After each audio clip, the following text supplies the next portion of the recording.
तो दोस्तों UltraTech cement ने अपने क्वार्टर थ्री के नंबर को कर दिया है डिस्क्लोज। तो चलिए देखते हैं क्या है क्वार्टर थ्री के नंबर्स के अंदर, क्योंकि एक लिहाज से देखा जाए तो सीमेंट सेक्टर का ये पहला नंबर्स है तो बहुत ज़्यादा अहम भी होता है। इस पर पूरे डिपेंड करता है कि सीमेंट सेक्टर किस तेजी में जाएगी या मंदी में जाएगी। चलिए देख लेते हैं नंबर्स क्या, उससे पता चलेगा कि क्या टारगेट हो सकते हैं।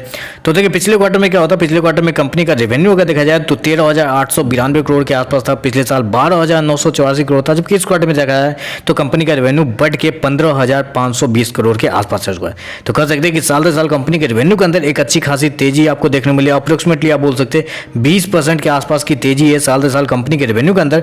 लेकिन वहीं अगर आप क्वार्टर जाते हैं तो क्वार्टर अप्रोक्सीमेटली आप बोल सकते हैं कि 10% के आसपास की तेजी आपको देखने को मिलेगी। तो ओवरऑल बोले तो नंबर बहुत शानदार है कंपनी का, क्योंकि कंपनी ने रेवेन्यू तो बहुत शानदार दिया है साल दर साल क्वार्टर दोनों। चलिए कंपनी के खर्चे देख लेते हैं, कंपनी ने क्या एक्सपेंस खर्च किए हैं। पिछले क्वार्टर में कंपनी ने 12,934 करोड़ खर्च किए थे, पिछले साल 11,422 करोड़, जबकि इस क्वार्टर में देखें तो कंपनी का खर्चे जो हैं 14,123 करोड़ के आसपास आए। तो चलिए कंपनी का ओवरऑल प्रॉफिट क्या है वो देख लेते हैं, क्योंकि पिछले क्वार्टर में कंपनी का नेट प्रॉफिट अगर देखा जाए, ये रहा हमारे सामने। पिछले क्वार्टर में कंपनी का नेट प्रॉफिट देखा जाए तो 758 करोड़ था, पिछले साल 1710 करोड़ था, जबकि इस क्वार्टर में देखें तो कंपनी का नेट प्रॉफिट गिर के 1062 करोड़ के आसपास आ चुका है। तो कंपनी का जो प्रॉफिट है उसके अंदर हल्की सी गिरावट आपको देखने को मिल रही है। लेकिन मैं आपको बताना चाहूँगा ये जो गिरावट है इसके पीछे बहुत बड़ा रीजन भी है, क्योंकि कंपनी को पिछले साल टैक्स के रूप में अप्रोक्सीमेटली आप बोल सकते हैं कि 70 करोड़ के आसपास का फायदा हुआ था, जबकि इस क्वार्टर में कंपनी को टैक्स के रूप में अप्रोक्सीमेटली आप बोल सकते हैं कि 450 करोड़ के आसपास का लॉस लगा है। तो यहाँ पे अगर 450 करोड़ ऐड कर देंगे तो इस क्वार्टर में कंपनी का प्रॉफिट अप्रोक्सीमेटली 1500 करोड़ के आसपास होना चाहिए। अब पिछले क्वार्टर से अगर आप निकाल देते हैं ये 70 करोड़, तो या पिछले क्वार्टर में अप्रोक्सीमेटली बोल सकते हैं 1600 करोड़ के आसपास का प्रॉफिट होता है। तो साल दर साल अप्रोक्सीमेटली बोल सकते हैं कि ऑलमोस्ट फ्लैट हो सकता था कंपनी का प्रॉफिट।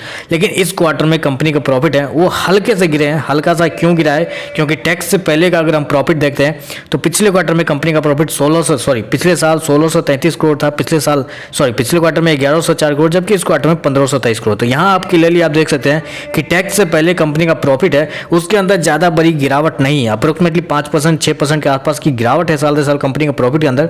अब क्वार्टर अप्रोक्सीमेटली 50% के आसपास का जंप है।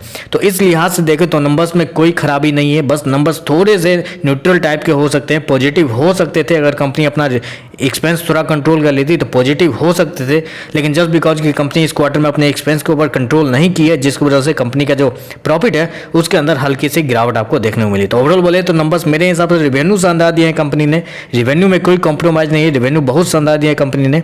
बस थोड़े से एक्सपेंस और थोड़े से टैक्स की वजह से कंपनी का जो प्रॉफिट है उसके अंदर गिरावट आपको देखने को मिल रही। तो ओवरऑल मेरे हिसाब से नंबर्स थोड़े से न्यूट्रल टाइप के हैं। देखते हैं मार्केट इसको कैसे रेट करता है। हो सकता है 2 से 4% ऊपर या 2 से 4% नीचे, यही हो सकता है, इससे ज़्यादा कुछ नहीं होगा।